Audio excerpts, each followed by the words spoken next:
You turn a dial. A flame appears. You drop something raw into a pan and wait 4 minutes.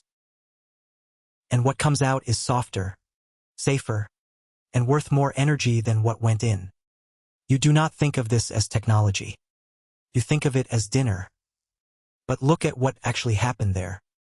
Part of the work your stomach would have had to do was done outside your body by heat, before the food ever touched your mouth. Your ancestors did not invent a cooking method. They invented a second digestive system, and they built it outside the skin. And here is what should stop you completely. You are the only animal on this planet that cannot live on the food it evolved beside. A deer eats what it finds. A wolf eats what it finds. Every other creature alive takes its food exactly as the world hands it over. You cannot. Put yourself in a forest full of food with no fire, no blade, no pot. And your body will slowly starve inside a full pantry. Which raises a strange question. How did an animal hand away part of its own digestion, give it to something as fragile and unreliable as a flame, and come out of that trade with the most expensive brain in the natural world? Start with the animals closest to you. A chimpanzee shares almost all of your genome, and almost none of your day. Wild chimpanzees spend around 6 hours of every waking day chewing. Not searching. Not hunting. Chewing. Gorillas are no better. For a great ape, the mouth is a factory that runs half of every shift. In 2011, Chris Organ and Richard Wrangham at Harvard published the comparison in the Proceedings of the National Academy of Sciences. Take your body mass. Take your position on the primate family tree. Run the prediction. An ape like you should be spending close to 48% of the day feeding. You spend under 5. That is not a small saving. That is an order of magnitude. Somewhere behind you, a creature walked away from 4 or 5 hours of chewing every single day. And never went back. And your body still carries the paperwork on that deal. Your teeth are small. Your jaw muscles are weak for an animal your size. Your gut is shorter than it should be for a primate of your mass. Your colon, that fermentation chamber a gorilla depends on to break down tough plant fiber, has shrunk to a fraction of what a great ape carries. You did not lose those organs. You traded them. But that only solves half the problem, because a trade like that leaves you exposed. In 2009, Richard Wrangham, a biological anthropologist at Harvard, put it in a single line in his book Catching Fire. We are not simply animals that cook. We are animals that have to. That is a heavy claim, and it has been tested in the strangest possible laboratory. The modern world. In 1999, a team at Justus Liebig University in Gießen, Germany, led by Karina Kobnik, studied more than 500 people living on long-term raw diets. These were not people lost in a wilderness. They had refrigeration. They had blenders. They had pressed oils, supermarkets, time.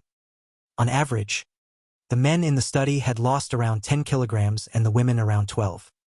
Roughly a third of the women under 45 had partly or completely stopped menstruating, and the stricter the raw diet, the more often it happened. Every advantage the modern world can hand a person, and the body still read the situation as famine. Heat is what closes that gap. Cooking swells starch and unfolds protein, so more of what you swallow can actually be absorbed. When Rachel Carmody and Wrangham tested this directly at Harvard, animals fed cooked food pulled more energy out of the same ingredients than animals fed the same food raw.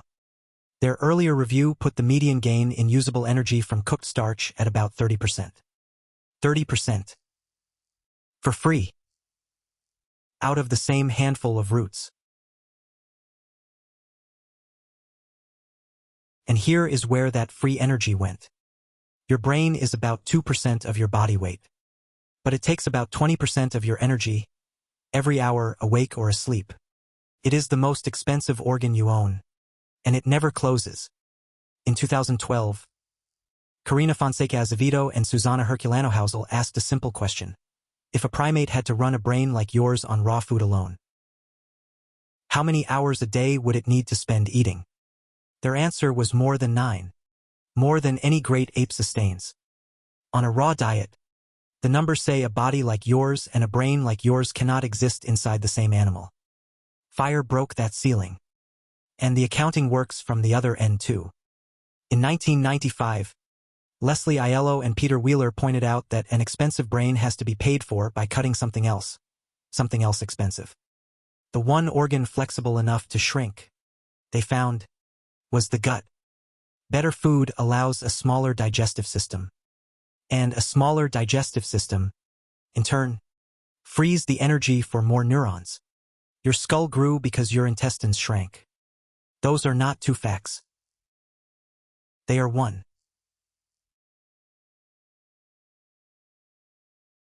Picture this, a lake shore in the Jordan Valley. 780,000 years ago. The water is shallow and warm, and thick with carp, some of them nearly as long as a grown adult is tall. A small group works near the reeds, beside a fire that is not roaring. It's low. It's being managed. The fish are laid where the heat is gentle, rather than directly in the flames. The flesh holds together instead of falling apart, and the fine bones, they soften into something even a child, or an old man with worn teeth, can swallow. Nobody at that fire understands nutrition. They understand only that food handled this way goes further, and that people who eat it are steadier in the morning. That place is real. It's called Gesher Banat Yaakov. In 2022, Irit Zohar of Tel Aviv University and her colleagues published the analysis. In Nature, Ecology, and Evolution, more than 40,000 fish remains had come out of the site, and almost all of them were pharyngeal teeth, the hard throat teeth of carp, while the softer bones had simply vanished. That is exactly what happens when a fish is heated gently, rather than burned. Crystal analysis showed those teeth had been exposed to temperatures below 500 degrees. Controlled heat. Not a wildfire. It is the earliest solid evidence we have of a cooked meal. The fire itself, though, is far older. In 2012, Francesco Berna of Boston University published evidence from Wonderwork Cave in South Africa. There, burnt bone and ashed plant material sat in sediment around 1 million years old. More than 30 meters inside the cave, far past anywhere a wildfire could ever reach. Somebody carried fire into the dark and kept it alive. And then it became furniture.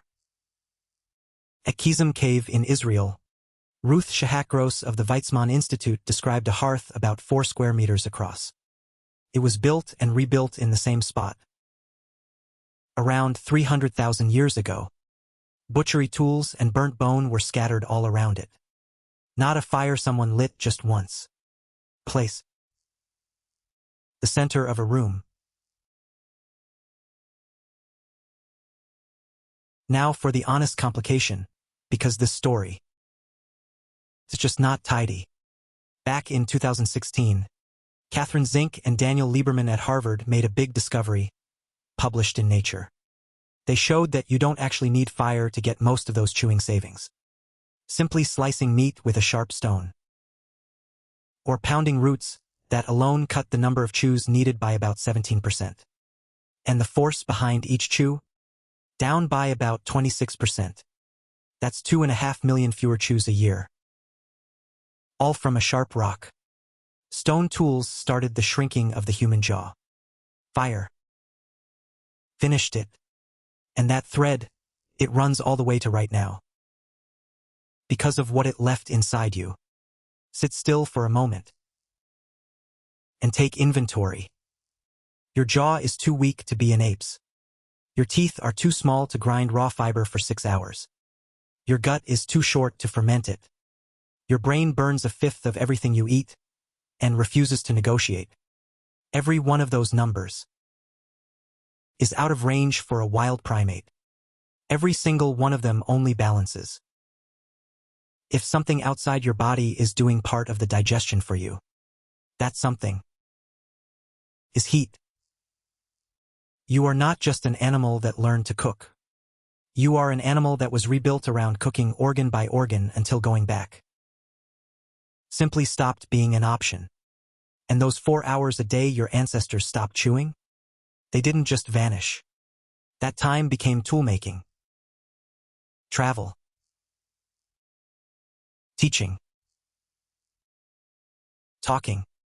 It became childhood, the long and strange and expensive human childhood no other ape can afford, precisely because somebody else can soften the food and hand it over. Every kitchen you have ever stood in is a copy of that first arrangement. Heat, and a circle of people waiting near it. This is the part worth staying with. Almost everything we invented, we could survive without.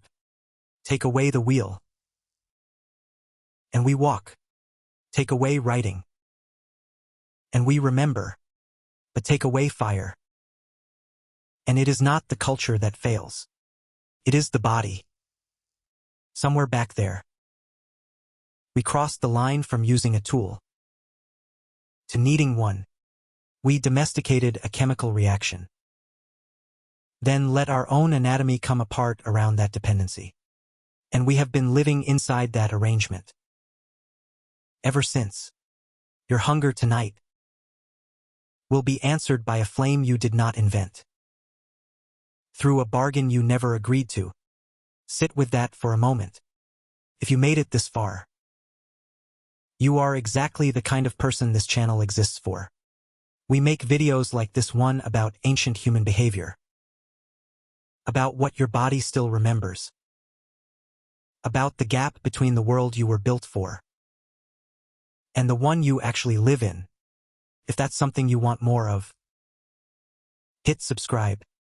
It costs you nothing, and it tells the algorithm this kind of storytelling is worth keeping alive. See you in the next one.